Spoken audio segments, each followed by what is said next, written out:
Hello दोस्तों, कैसे हैं आप लोग। और आज मैं आपके लिए क्लास 10th का जो सीबीएसई से सैंपल पेपर इशू हुआ है उसको सॉल्व करने का एक तरीका बताऊंगा। साथ ही मैं आपको उस पर्टिकुलर क्वेश्चन से रिलेटेड जितने भी कॉन्सेप्ट्स हैं सबको डील करूंगा। कुछ पार्ट्स में ये वीडियो बनेगी, कृपया आप पूरी देखें। ठीक है, तो बेटा इस बार जो सीबीएसई का सैंपल पेपर आया है वो आप पहले डाउनलोड कर लीजिए, उसको प्रिंट आउट करा करके सामने रख लीजिए। ठीक है, या फिर अपने लेवल पर उसको एक बार सॉल्व भी करके रख लीजिए, फिर जैसे जैसे मैं सॉल्यूशन बताते जाऊं उसको आप मिलाते चलिए। चलिए शुरू करते हैं। तो हमारे पास सैंपल पेपर 4 सेक्शन में डिवाइडेड है। Section A, B, C and D. A में 1 मार्क्स क्वेश्चन है, 2 मार्कर हैं, 3 मार्कर हैं, 5 मार्कर हैं। सबसे ज्यादा वैरायटी सेक्शन ए में है जिसमें टोटल 20 क्वेश्चंस हैं। इसमें 1 लाइनर भी हैं, एमसीक्यू भी है, पैसेज भी है, असर्शन और रीजंस भी हैं। तो इस सेक्शन ए का कोई भी क्वेश्चन आएगा उसकी लेंथ उसका जो आंसर होगा वो 1 लाइन या 1.5 लाइन से ज्यादा का नहीं लिखना है। कोई डायग्राम बनाने की जरूरत नहीं है इस वाले में। सेक्शन बी, सी, डी में आप डायग्राम और ग्राफ का यूज कर सकते हैं। ये 30 to 50 वर्ड्स के क्वेश्चन होंगे जिसमें 5-6 लाइनें आपको मैक्सिमम लिखनी है। बहुत ज्यादा नहीं लिखना है, बहुत ज्यादा पंडित हमें नहीं बनना है। और सेक्शन 5 और 10 ये जो सेक्शन सी है 5 से 10 लाइनों का आपको इसमें मार्जिन लेना पड़ेगा, क्योंकि 50 से 80 वर्ड्स तक इसमें पूछे जाएंगे। और ये जो है मेजर जिसमें 5 मार्क्स के क्वेश्चन है इसमें 80 से 120 वर्ड्स लिख सकते हैं। बेटा जिस क्वेश्चन में डायग्राम बन सकता है, टेबल बन सकती है, ग्राफ बन सकता है, बना देने में ही समझदारी है, क्योंकि इससे आपके आंसर को एक मजबूती मिलती है और आपको पूरे मार्क्स मिलने के चांसेस होते हैं। तो इस तरह से टोटल 36 क्वेश्चन का आपके पास ये क्वेश्चन पेपर आने वाला है। ठीक है, तो एक एक करके हम शुरू करते हैं। आप सबसे पहले निकालिए आंसर नंबर 1। तो पहला क्वेश्चन है right 2 observations when ferrous sulphate is heated. तो आपको जब आंसर मार्क करना है तो आप लिखेंगे आंसर नंबर 1, खत्म। कई बच्चे क्वेश्चन 1 लिख देते हैं और उसको स्टाइलिश से 1 बनाते हैं। ये बेटा इंस्टाग्राम फेसबुक नहीं है। ठीक है, this your answer sheet, keep it simple and clear, neat and clean. Right, तो सिंपल आप लिख दीजिए आंसर नंबर 1। अब ये कहता है फेरस सल्फेट। अगर आपको फेरस सल्फेट का फॉर्मूला बनाना नहीं आया तो आपका ये क्वेश्चन गया। इसलिए सबसे पहले अपने बेसिक्स रिवाइज कर लीजिएगा। और जिसको भी ये फॉर्मूला मेकिंग नहीं आता है तो या तो वो क्लास 9th वाले जो एनसीईआरटी उसको ढंग से पढ़ ले, या फिर यहाँ पे मैं अपना एक लेक्चर का लिंक दे रहा हूँ। 3 बेसिक लेक्चर हैं, आप इनको कंप्लीट कर लीजिए। इससे आपकी केमिस्ट्री की जो स्ट्रेंथ है, जो मजबूती है, वो बढ़ जाएगी। तो फेरस सल्फेट जो होता है वो होता है FeSO4। ठीक है, ये ग्रीन कलर का क्रिस्टल होता है। और जब आप इसको हीट करेंगे तो आपके पास बनेगा Fe2O3 plus SO2 plus SO3। इसको बैलेंस करके जरूर लिखना, कोई भी रिएक्शन अनबैलेंस नहीं छोड़नी है। ठीक है, ओके। अब बात यह आती है कि सर ये रिएक्शन हमें कैसे पता लगेगी।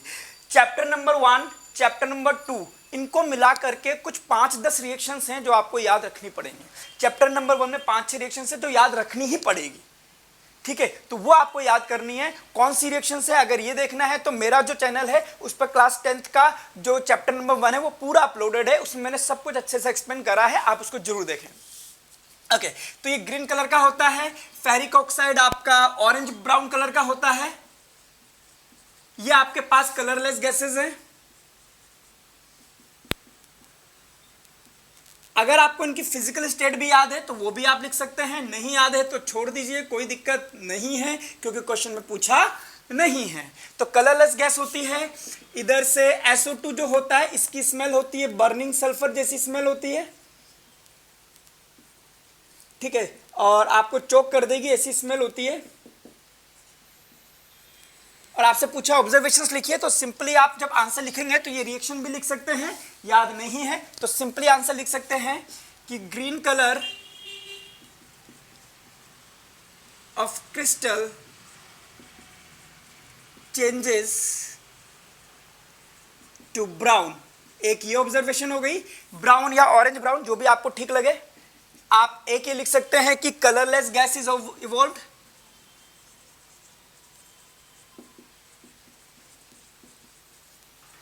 आप ये लिख सकते हैं कि वी कैन स्मेल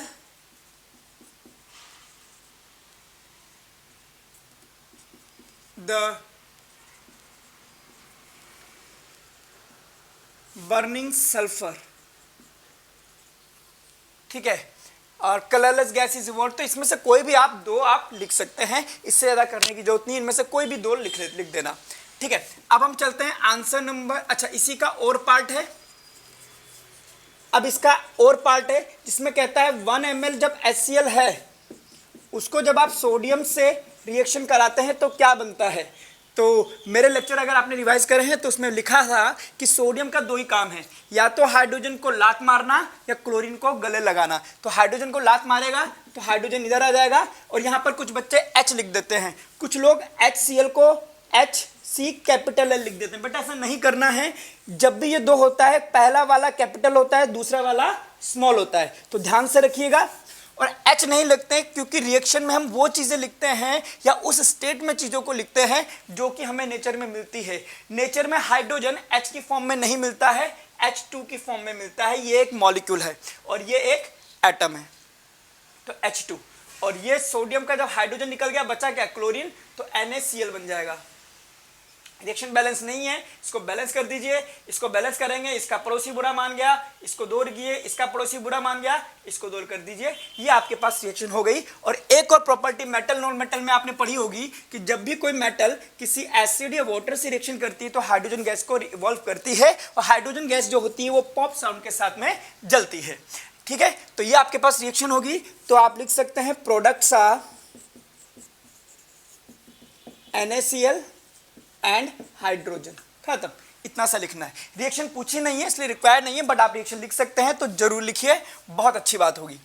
ठीक है, अब बात करते हैं हम आंसर नंबर 2 की। आइए अब देखते हैं आंसर नंबर 2 क्या बोलता है कि आपसे पूछा है कि उस सॉल्ट का नाम बताइए जो कि वाटर की हार्डनेस को रिमूव करता है। देखिए वाटर की हार्डनेस आप लोग पढ़ेंगे 11th क्लास में, छोटी छोटी बातें ये बता सकता हूं। वाटर दो टाइप का होता है, एक होता है सॉफ्ट वाटर, एक होता है हार्ड वाटर। सॉफ्ट वाटर में आपका साबुन झाग देता है, ठीक है, हार्ड वाटर में ऐसा काम नहीं होता। क्यों? क्योंकि हार्ड वाटर के पास जो होते हैं कैल्शियम और मैग्नीशियम के सॉल्ट होते हैं, जिसकी वजह से वो झाग नहीं देता, वो स्कम देता है, राइट। तो इस वजह से हमारे पास वाटर हो जाता है हार्ड। अगर आपको हार्डनेस इसकी हटानी है तो आपके पास कई सारे मेथड है, उसमें से एक मेथड है कि आप इसमें सोडियम कार्बोनेट .10H2O यानी कि वॉशिंग सोडा का यूज कर सकते हैं। तो क्वेश्चन में आपसे पूछता है, पहले पूछा है केमिकल नेम, तो सिंपल लिखते हैं केमिकल नेम। केमिकल नेम आपको फॉर्मूला याद होगा, केमिकल फॉर्मूला होता है सोडियम कार्बोनेट .10H2O। तो इसका नाम होगा सोडियम कार्बोनेट डेका का मतलब 10, डेका हाइड्रेट। तो ये आपका केमिकल नेम और ये केमिकल फॉर्मूला, और इसमें कुछ भी नहीं पूछा है, सिर्फ ऐसे करके लिख दीजिए। अब बात करते हैं आंसर नंबर 3 की, पढ़ के देख लीजिए क्वेश्चन एक बार। कहता है which of the following is not observed in homologous series. तो अगर मैं बेसिक पे जाऊं तो होमोलोगस सीरीज क्या होती है? बेसिकली कंपाउंड्स की वो सीरीज जिसमें सेम फंक्शनल ग्रुप हो। अगर सेम फंक्शनल ग्रुप हो गया तो उनकी सेम केमिकल प्रॉपर्टीज भी होंगी। हाँ, इसमें फिजिकल प्रॉपर्टीज जो होती हैं वो कुछ हद तक वैरी कर सकती हैं, क्योंकि मॉलिक्यूलर मास एटॉमिक साइज के हिसाब से फिजिकल प्रॉपर्टी चेंज होती रहती हैं। इनको हम बोलते हैं हमारे पास होमोलोगस सीरीज। फॉर एग्जांपल अगर मैं अल्केन की होमोलोगस सीरीज लिखूं तो अल्केन का पहला मेंबर हो जाएगा मीथेन, दूसरा मेंबर हो जाएगा इथेन, तीसरा मेंबर हो जाएगा प्रोपेन। तो इस तरह से ये चलता रहता है आगे तक, ब्यूटेन, पेंटेन, ऐसे करके। अगर हम ध्यान से देखें तो किसी भी दो एडजेसेंट मेंबर के बीच में CH2 यूनिट का डिफरेंस है। इसको देखिए और इसको देखिए, इसमें भी CH2 यूनिट एक्स्ट्रा आ रही है। अब CH2 यूनिट का डिफरेंस है तो बोलो मास में कितना डिफरेंस आ जाएगा? कार्बन का कितना होता है 12, दो हाइड्रोजन यानी कि 14 AMU या 14 यूनिफाइड मास U का डिफरेंस आएगा दो में। तो ये प्रॉपर्टीज होती है हमारे पास होमोलोगस सीरीज की। अब एक बार हम लोग ऑप्शन चेक करते हैं। पहला कहता है क्या ऑब्जर्व नहीं होता है, क्वेश्चन ध्यान से पढ़िएगा। Change in chemical properties observe होता है? नहीं, ये ऑब्जर्व नहीं होता है, क्योंकि सेम फंक्शनल ग्रुप आने से सेम केमिकल प्रॉपर्टीज होनी चाहिए, तो ऑप्शन ए इसका हो सकता है। डिफरेंस इन CH2 या 14 यूनिट, ये तो ऑब्जर्व हुआ है। तीसरा बोला है gradation in physical property, physical property में चेंजेस होंगे, बिल्कुल होंगे। और सेम फंक्शनल ग्रुप, ये भी ऑब्जर्व होता है। तो ये सारी चीजें ऑब्जर्व होती हैं। तो क्या ऑब्जर्व नहीं होता है? चेंज इन केमिकल प्रॉपर्टीज, सबकी केमिकल प्रॉपर्टीज भी चेंज होती हैं, तो ऑप्शन हो जाएगा A, that is change in chemical properties. ठीक है, अब बात करते हैं आंसर नंबर 4 की। इसको लिख लीजिए आप स्क्रीन को पॉज करके। ओके, एक बार होमोलॉगस सीरीज रिवाइज कर लेना, कोई दिक्कत नहीं है, आ जाएगा, इजी है। अभी तक कोई क्वेश्चन ऐसा नहीं मिला जो टफ है। तो पहला बोलता है why does sun appears white at noon. तो ये हमारे पास जो लाइट के बाद वाला चैप्टर है, कलरफुल वर्ड वाला, वहां से आया है। ठीक है, मैं एक बार इसकी थ्योरी आपको पहले एक्सप्लेन कर देता हूं, ताकि आपको आसानी रहे इस तरह के कोई भी क्वेश्चन करने में। देखो बेटा, हमारे पास एटमॉस्फेरिक रिफ्लेक्शन होता है। ठीक है, एटमॉस्फेयर से डिफ्रैक्शन होता है, वो सब चीजें होती हैं। एटमॉस्फेयर में पार्टिकल होते हैं, जिससे जब लाइट जाती है तो उससे स्कैटर हो जाती है। तो बेसिक ये कहता है जिसकी वेवलेंथ ज्यादा है उसका स्कैटरिंग उतनी ही कम होगी। पहली बात ये याद रखना। ठीक है, ज्यादा वेवलेंथ है, स्कैटरिंग भी कम होती है, इसकी रिफ्रैक्शन भी इसका कम होगा, क्योंकि वेवलेंथ ज्यादा है। जैसे रेड लाइट, तो रेड लाइट की स्कैटरिंग कम होगी, लेकिन जिसकी वेवलेंथ कम है, जैसे ब्लू लाइट या वॉयलेट लाइट, उसकी स्कैटरिंग भी क्या होगी? ज्यादा होगी। उसका रिफ्रैक्शन भी क्या होगा? ज्यादा होगा। ये एक बात आप लिख लीजिए, बेसिक यही। क्लियर? ओके। अब दूसरी बात, हमें कलर कौन सा नजर आता है जो हमारी आंखों तक आ जाए, वो हमें दिखता है। सपोज कीजिए कि ये है, ये आपको रेड इसलिए नजर आ रहा है क्योंकि व्हाइट लाइट यानी कि विबग्योर इस पे पड़ता है, जिसमें से सिर्फ रेड लाइट को ये रिफ्लेक्ट करता है, बाकी को इसने एब्जॉर्ब कर लिया, इसलिए रेड नजर आ रहा है। ये ब्लू इसलिए नजर आ रहा है क्योंकि ब्लू को रिफ्लेक्ट करके बाकी सबको एब्जॉर्ब कर लिया। कोई चीज ब्लैक तब नजर आती है जब वो सारी की सारी लाइट को एब्जॉर्ब कर लेती है, इसीलिए ब्लैक गुड एब्जॉर्बर होता है, वो रिफ्लेक्ट ही नहीं करता। लेकिन व्हाइट तब नजर आता है जब सातों कलर रिफ्लेक्ट कर दे। क्लियर? सातों कलर रिफ्लेक्ट कर दिए तो व्हाइट नजर आएगा, सातों कलर एब्जॉर्ब कर दिए तो ब्लैक, अदरवाइज जो कलर रिफ्लेक्ट हुआ है और आपकी आंखों तक पहुंचा है वही आपको नजर आएगा। अब यहां पर आपके पास बात आती है अर्थ।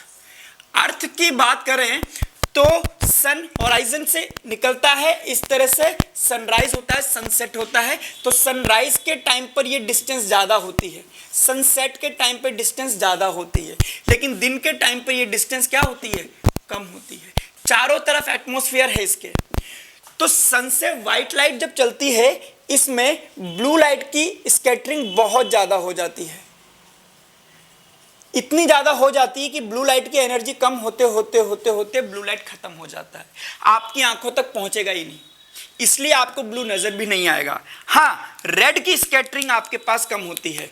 तो रेड की स्कैटरिंग जब होती है तो रेड की कम स्कैटरिंग ही सही, लेकिन वो आंखों तक पहुंचता है। जब आंखों तक पहुंच गया तो आपको नजर आ गया, ये बड़ी बात है। सनराइज और सनसेट, ब्लू की स्कैटरिंग ज्यादा होने की वजह से एटमॉस्फेयर एब्जॉर्ब कर लेता है, वो आगे बढ़ ही नहीं पाता, आपको दिखता ही नहीं है, आंखों तक नहीं पहुंचा तो साला दिखेगा कहां से? सीधी सी बात है। जबकि रेड लाइट की स्कैटरिंग कम होने की वजह से वो ज्यादा दूरी तक जाता है। क्लियर? इसीलिए ट्रैफिक जो डेंजर सिग्नल्स होते हैं वो रेड कलर के बनाए जाते हैं ताकि वो ज्यादा दूरी तक जा सके। दिन के टाइम पे क्या होता है, यहां पर जब सन आता है तो सन ये डिस्टेंस कम होती है, इसलिए सातों की सातों लाइट आपके पास यहां पर आ जाती हैं। All 7 colour scatters and reaches to your eyes. इसीलिए सन कैसा नजर आता है? व्हाइट नजर आता है। यही क्वेश्चन पूछा गया। क्लियर? क्यों? देखिए, स्कैटरिंग यहां भी हो रही है, यहां भी हो रही है, लेकिन यहां पे डिस्टेंस ज्यादा है, इसलिए उतनी दूरी तक जा नहीं पाता। ये डिस्टेंस कम है, इसलिए स्कैटरिंग इसकी कम होती है। स्कैटरिंग कम है, इसलिए all 7 colour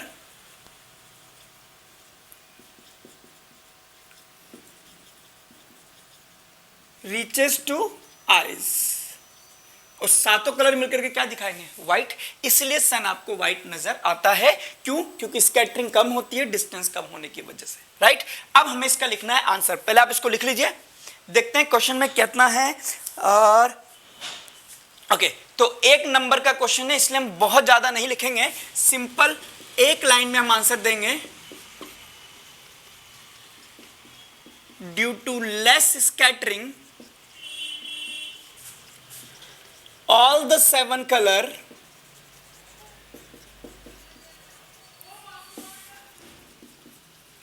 reaches to our eyes, hence sun appears white। इससे ज्यादा लिखने की जरूरत नहीं है, क्लियर? ओके, चलिए अब चलते हैं आंसर नंबर 5। कह दो ना चलिए आंसर नंबर 5 कहता है कि 2 लेंस दे रखे हैं और दोनों की आपको फोकल लेंथ दे रखी है, और आपसे पूछा है कि बताइए क्या नेचर होगा। मैं आपको एक छोटी सी ट्रिक बता देता हूं कि जहां भी कनकेव आ जाता है उसकी फोकल लेंथ नेगेटिव होगी, जहां भी कॉन्वेक्स आ जाता है उसकी फोकल लेंथ पॉजिटिव होगी। इसको याद करने का भी ट्रिक है मेरे पास। कॉन्वेक्स में आप ये लिखते हैं, इसको आप समझ लीजिए प्लस है, तो याद आ जाएगा कि फोकल लेंथ इसकी पॉजिटिव होती है, फोकल लेंथ भी पॉजिटिव होगी तो पावर भी पॉजिटिव होगी। और यहां पढ़ेंगे तो फोकल लेंथ आपको माइनस में दे रखी है, इसलिए हम कह सकते हैं since focal length is -15 centimetre, hence it will be concave mirror and concave lens। कुछ बच्चे ना हवा में रहते हैं, कुछ भी उनको लगा है एक का कनकेव लिख देते हैं एक का कॉन्वेक्स लिख देते हैं, काम खत्म। दिमाग से सोचेंगे तो आपको इजीली आ जाएगा। अच्छा इसमें एक और होता है प्लेनो कनकेव, इस तरह का होता है, इसकी भी फोकल लेंथ नेगेटिव होती है। तो आप प्लेनो कनकेव भी लिख सकते हैं, बट आपके सिलेबस में है नहीं तो आप रहने दीजिए, कोई दिक्कत नहीं है। प्लेनो कनकेव लेंस है ना, एक तरफ से प्लेन एक तरफ से कनकेव, बट आप ये दोनों लिख दीजिए काफी है। चलिए आंसर नंबर 6 ये बोलता है the image formed by a concave mirror is observe to be real, inverted and larger than the object, where is the place, name the part of the lens. Okay आइए, okay answer number 6। तो ये concave mirror से आपके पास image formation की बात करता है। एक बार इधर देख लेते हैं कैसे कैसे इमेज बनती है। आपको पता है ये होता है पोल, ये होता है फोकस, और इससे डबल डिस्टेंस पे होता है सेंटर ऑफ कर्वेचर। ऑब्जेक्ट को आप किस किस लोकेशन पर रख सकते हैं? पहला आप इनफाइनाइट पे रख सकते हैं, दूसरा सी के पीछे रख सकते हैं, तीसरा सी के ऊपर रख सकते हैं, चौथा सी और एफ के बीच में रख सकते हैं, पांचवा एफ पर रख सकते हैं, छठा यहां। तो 6 पोजीशन होती है। अब ये समझ लेना बेटा कि जैसे जैसे ऑब्जेक्ट जैसे जैसे ऑब्जेक्ट मिरर के पास जाएगा इमेज उससे दूर जाती जाएगी और बड़ी होती जाएगी। ये बेसिक फंडा याद रखिए। इनफाइनाइट पर है तो इसकी इमेज बनेगी आपके पास फोकस पर, ये फोकस पर बनती है रियल, इन्वर्टेड और हाईली डिमिनाइज, बहुत छोटी बनेगी। अब आप इसको एक कदम इधर ले जाएंगे तो ये एक कदम और आ जाएगा, इमेज की साइज थोड़ी सी बढ़ जाएगी, तो ये अभी भी छोटी ही रहेगी ऑब्जेक्ट से, तो दूसरी इमेज यहां बनेगी। अब यहां से आप ऑब्जेक्ट पास लाएंगे, ये एक कदम पीछे जाएगा, यहां पर ये इक्वल साइज की बनने लग जाती है। अब इसको आप और ले जाएंगे तो ये और आएगा, यहां पर लार्जर इमेज बन जाएगी। फिर आप ऑब्जेक्ट को और ले जाएंगे फोकस पर तो इनफाइनाइट पे बनेगा और ये काफी एनलार्ज बनती है, काफी बड़ी इमेज बनती है एट इनफाइनाइट। अब फोकस की इमेज इनफाइनाइट पे बन गई, अब इसको और ले जाओगे तो ये और कहां जाएगा? तो याद करने की ट्रिक ये है कि पलट करके इधर आ जाता है, तो इमेज आपके पास यहां बनती है 6 केस में। ये सारी इमेज जो होती है ये होती है रियल, इन्वर्टेड और इधर वाली साइड पे, यानी कि सामने वाली साइड पर, इन फ्रंट ऑफ मिरर। जबकि ये वाली होती है वर्चुअल, वर्चुअल के साथ हमको बोलना है इरेक्ट और बिहाइंड द मिरर। एक बार फिर देख लीजिए, इमेज देखिए, बहुत छोटी है, फिर बड़ी हुई, फिर बराबर हुई, फिर और बड़ी हुई, फिर बहुत बड़ी हो गई। तो इस तरह से इमेज एक कदम पीछे जाती जाती है अगर ऑब्जेक्ट एक कदम आगे आता जाता है। अब क्वेश्चन में बोल रखा है कि लार्जर इमेज बनाओ, कहां बनती है? तो लार्जर इमेज यहां बनती है, सी के पीछे। कब? जब ऑब्जेक्ट सी के आगे हो। तो ये छोटी छोटी बातें हैं। ट्रिक ये भी हो सकती है कि ऑब्जेक्ट सी के पीछे है तो इमेज सी के आगे है, ऑब्जेक्ट सी के आगे है तो इमेज सी के पीछे है। आप ऐसे भी याद कर लो, सी के पीछे मतलब बियॉन्ड द सी। इसको लिख लेना आप, ठीक है? ओके, तो आंसर में सिंपली आपको ड्रॉ नहीं करना है, ड्रॉ करने के लिए बोला भी नहीं है, तो लिख देना if object is between C and F, या यूं इसको लिख दो सेंटर ऑफ कर्वेचर, लिख दो between centre of curvature and focus. अब इसके और पार्ट में बोला है कि लेंस का वो पॉइंट बताइए जहां से लाइट रे बिना मुड़े सीधी निकल जाती है। आपको पता ही है ऑप्टिकल सेंटर, सबसे इजी क्वेश्चन है, आंसर है ऑप्टिकल सेंटर। इजी क्वेश्चन है और करके दिया है, क्लियर? ओके, अब करते हैं आंसर नंबर 7। आइए क्वेश्चन नंबर 7 पढ़ के देख लीजिए पहले आराम से, तब तक मैं डायग्राम ड्रॉ कर देता हूं।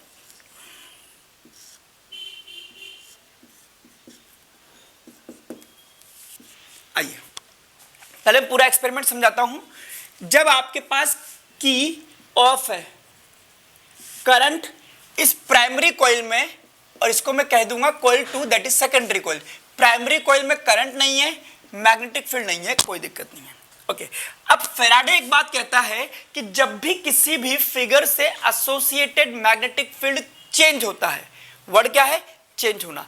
अगर मैग्नेटिक फील्ड चेंज होता है तो इंड्यूस ईएमएफ आता है, और अगर इंड्यूस ईएमएफ आएगा इस कॉइल में तो इंड्यूस करंट भी आएगी। ये होता है फैराडेज लॉ। कब? जब चेंज होता है। क्लियर? ओके, ये पहला केस चल रहा है। फिर आपने के को कर दिया ऑन।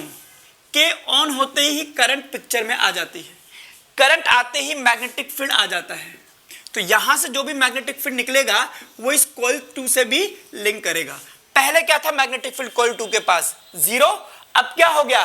बढ़ गया है। कोई भी वैल्यू मान लो, मैंने मान लिया B, मैग्नेटिक फील्ड को B से बताते हैं। जैसे फ्लक्स आएगा इसमें इंड्यूस करंट आने लग जाएगी। क्लियर? ओके, अब ये थर्ड केस में आपने ऑन ही रखा, करंट वही रही, मैग्नेटिक फील्ड वही रहा, तो चेंज नहीं हुआ। चेंज देखिए, 0 से B चेंज हुआ है, अब B से B कहां चेंज हुआ है? तो इंड्यूस करंट फिर से खत्म आ जाएगी, एकदम से आई फिर 0 हो गया। लेकिन जैसे ही आप इसको ऑफ करेंगे, करंट 0 हो गई, मैग्नेटिक फील्ड 0 हो गया। अब देखिए यहां पे चेंज हो गया, मैग्नेटिक फील्ड चेंज हो गया तो फिर से इंड्यूस करंट आएगा। फर्क सिर्फ इतना है कि पहली बार में अगर इंड्यूस करंट आपका इस तरह से आया है, इस तरह से, तो सेकंड टाइम में इंड्यूस करंट की डायरेक्शन बदल जाएगी, क्योंकि लेंज कहता है कि it will oppose the cause due to which it is arised. तो ये सीन है। तो इसका आंसर क्या लिखना है हमें वो देख लेते हैं एक बार, ठीक है? तो आपसे बोला है कि 2 ऑब्जर्वेशंस लिखनी है। तो ऑब्जर्वेशन नंबर 1, व्हेन की is inserted due to change in magnetic field linked with coil 2, there will be induced current। खत्म। दूसरा observation, when key is removed,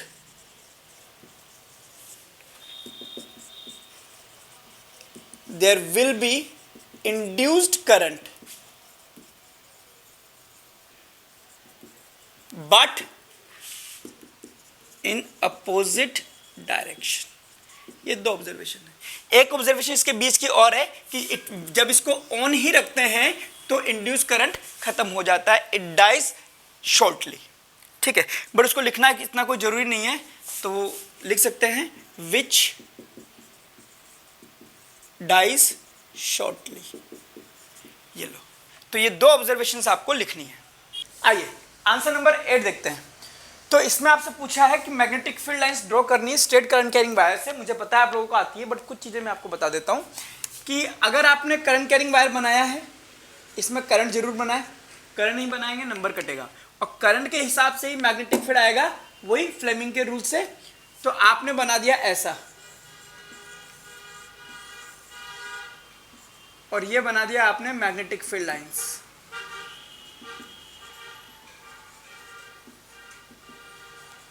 concentric circles, ऐसे मत बनाइए। अगर आप ध्यान से देखेंगे तो ये अलग चीज है। आप क्या कीजिए, पहले आप लाइंस बना दीजिए इस तरह से, इसके बाद इसको ऐसे करके पेन को उठा लीजिए और फिर यहां लगा करके ऐसे निकालिए। ये लुक आपके पास सही आएगा, ये सही फिगर बनेगी। रेदर देन इसमें तो आपने ऐसे ही रख दिया ना, तो ये नहीं होगा। तो आप इसको थोड़ा सा इस तरह से बनाइए जैसे वायर इन कंसेंट्रिक सर्कल्स के बीच में से जा रहा है। उसके बाद में इसको बना दीजिए और यहां लिख दीजिए magnetic field lines, concentric circle, current carrying wires. ठीक है, सिर्फ इतना सा आपको करना है, ऐसे मत बना देना पूरा। यहां से ऐसे करना, पेन को उठाना, फिर वापस लगाना, फिर ऐसे करना। राइट, चल अब चलते हैं आंसर नंबर 9 की तरफ। चलिए क्वेश्चन को पढ़ लीजिए एक बार। क्वेश्चन नंबर 9 बहुत ही इजी है, बहुत ही इजी है।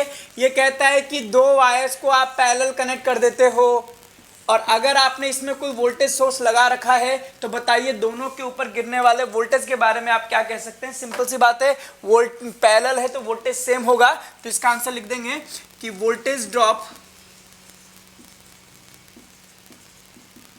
Will be same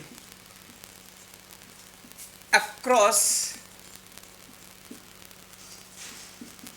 both the wires।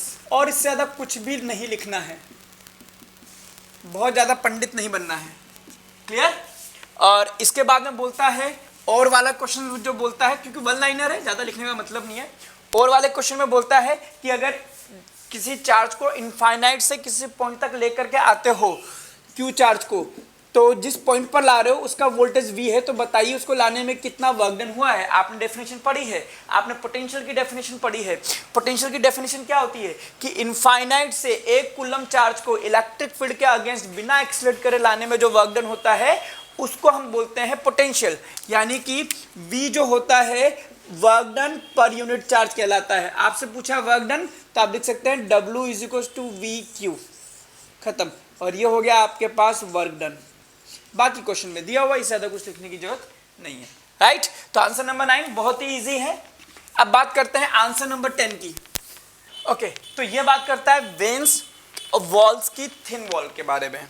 तो मैं आपको बता देता हूँ, सपोज कीजिए आपके पास हार्ट है, ये रहा है हार्ट आपके पास, 4 चैम्बर हार्ट है। तो लंग्स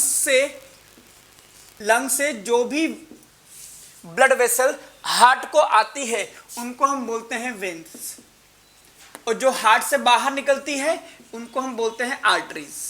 पहली चीज तो ये। अब आर्टरीज ब्लड ले जाती है पूरी बॉडी में, और लेफ्ट वेंट्रिकल जो होता है ये इसको पंप करता है, जिसकी वजह से बहुत प्रेशर से ब्लड जाता है। इतनी प्रेशर से जाता है तो ब्लड के वापस आने के कोई चांसेस नहीं होते, लेकिन प्रेशर से जाने की वजह से हमारे पास जो आर्टरीज की वॉल्स होती हैं ये होती है थिक।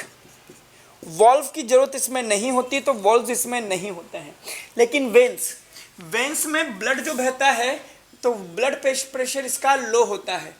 दूसरा, इस बात के भी चांसेस हैं कि ये उल्टा वापस आ जाए, तो अपोजिट फ्लो भी हो सकता है। इसलिए वेन्स में ब्लड प्रेशर लो है, इसलिए आपके पास थिन वॉल होती हैं। ब्लड वापस ना बह जाए, इसीलिए इसमें वॉल्व भी होते हैं। तो ये बेसिकली रीजन होता है कि वेन्स आपके पास थिन वॉल्ड क्यों होती है, वॉल्व्स क्यों होते हैं। आप क्वेश्चन को एक बार पढ़ते हैं। तो कहता है जस्टिफाई कीजिए कि वेन्स में थिन वॉल होती है और वॉल्व्स होते हैं। तो थिन वॉल का रीजन ये है कि ब्लड जो बहता है वो कम प्रेशर पर बहता है। वॉल्व्स की वजह ये है ताकि उसके अपोजिट फ्लो को रोक सके। तो आप सिंपली आंसर लिख सकते हैं। अगर आपने इसको ड्रॉ कर लिया है तो मैं आंसर लिख देता हूं। बहुत ज्यादा लंबा नहीं लिखना है, 1.5 लाइन से ज्यादा नहीं, तो 2 लाइन में लिख देते हैं। पहला, because blood pressure in veins is low, hence veins have thin wall. पहली बात, वॉल्व्स के लिए, valves ensure blood flow in one direction। ठीक है।